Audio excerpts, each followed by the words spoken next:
शांताकारं भुजंगशयनं पद्मनाभं सुरेशं विश्वाधारं गगनसदृशं मेघवर्णं शुभांगं लक्ष्मीकान्तं कमलनयनं योगिभिर्ध्यानगम्यं वंदे विष्णु भवभयहरं सर्वलोकैकनाथं।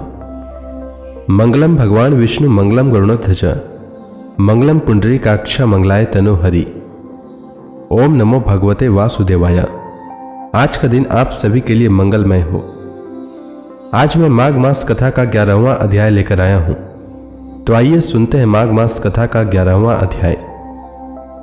विदुर जी ने मैत्रेय जी से कहा, मुनिवर, भगवान नारायण के अंतर ध्यान हो जाने पर संपूर्ण लोकों के पितामह ब्रह्मा जी ने अपने देह और मन से कितने प्रकार की सृष्टि उत्पन्न की। भगवान, इनके सिवा मैंने आपसे और जो बातें पूछी हैं उन सब का भी क्रमशः वर्णन कीजिए और मेरे सब संशयों को दूर कीजिए, क्योंकि आप सभी बहुज्ञों में श्रेष्ठ हैं।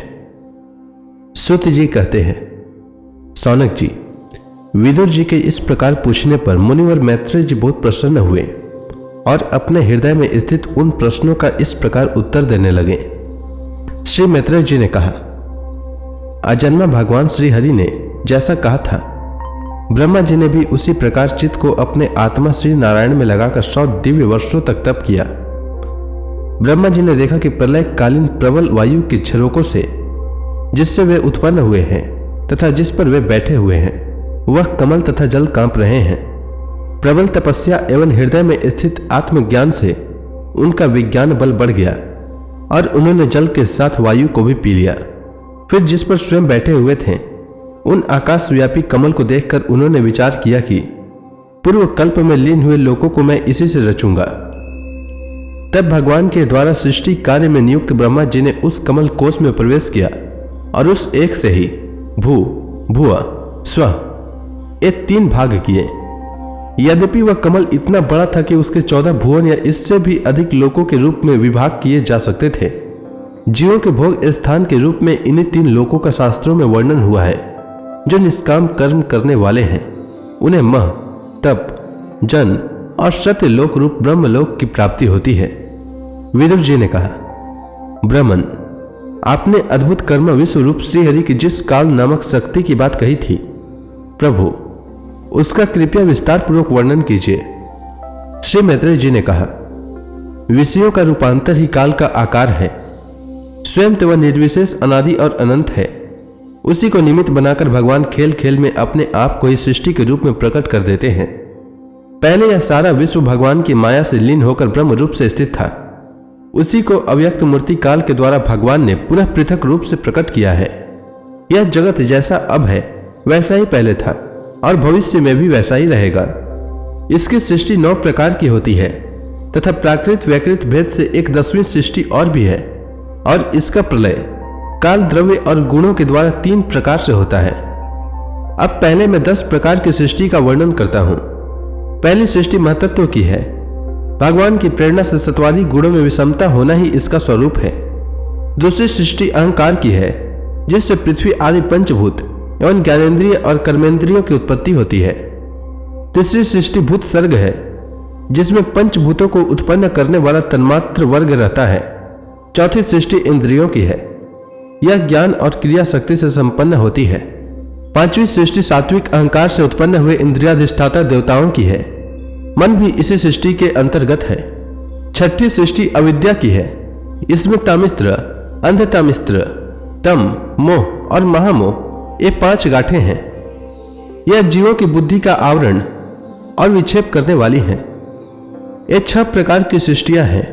अब वैकृत सृष्टि का भी विवरण सुनो। जो भगवान अपना चिंतन करने वालों के समस्त दुखों को हर लेते हैं। यह सारी लीला उन्हीं श्रीहरि की है। वही ब्रह्मा के रूप में रजो गुण को स्वीकार करके जगत की रचना करते हैं। 6 प्रकार की प्राकृत सृष्टियों के बाद 7वीं प्रधान वैकृत सृष्टि इन 6 प्रकार के स्थावर वृक्षों की होती है। वनस्पति, औषधि, लता, तक्षार, विरुद्ध और द्रुम, इनका संचार नीचे से ऊपर की ओर होता है। इनमें प्रायः ज्ञान शक्ति प्रकट नहीं रहती। ये भीतर ही भीतर केवल स्पर्श का अनुभव करते हैं तथा इनमें से प्रत्येक में कोई विशेष गुण रहता है। 8वीं सृष्टि पशु पक्षियों की है। वह 28 प्रकार की मानी जाती है। इन्हें काल का ज्ञान नहीं होता। तमोगुण की अधिकता के कारण ये केवल खाना पीना, मैथुन करना, सोना आदि ही जानते हैं। इन्हें सूंघने मात्र से वस्तुओं का ज्ञान हो जाता है। इनके हृदय में विचार शक्ति या दूरदर्शिता नहीं होती।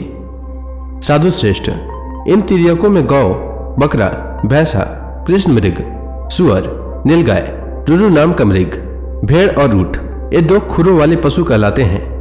गधा, घोड़ा, खच्चर, गौर मृग, सरफ और चमरी, ये 1 खुर वाले हैं। विदुर जी, 9वीं सृष्टि मनुष्यों की है। यह एक ही प्रकार की है। इसके आहार का प्रवाह ऊपर से नीचे की ओर होता है। मनुष्य रजोगुण प्रधान, कर्मपरायण और दुख रूप विषयों में ही सुख मानने वाले होते हैं।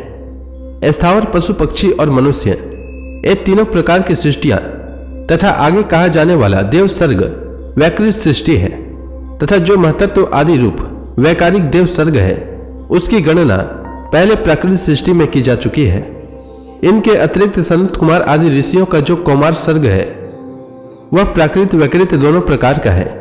देवता, पितर, असुर, गंधर्व और अप्सरा, यक्ष, राक्षस, सिद्ध, चाणर, विद्याधर, भूत, प्रेत, पिशाच और किन्नर, किम पुरुष, अश्व, मुख आदि भेद से देव सृष्टि 8 प्रकार की है।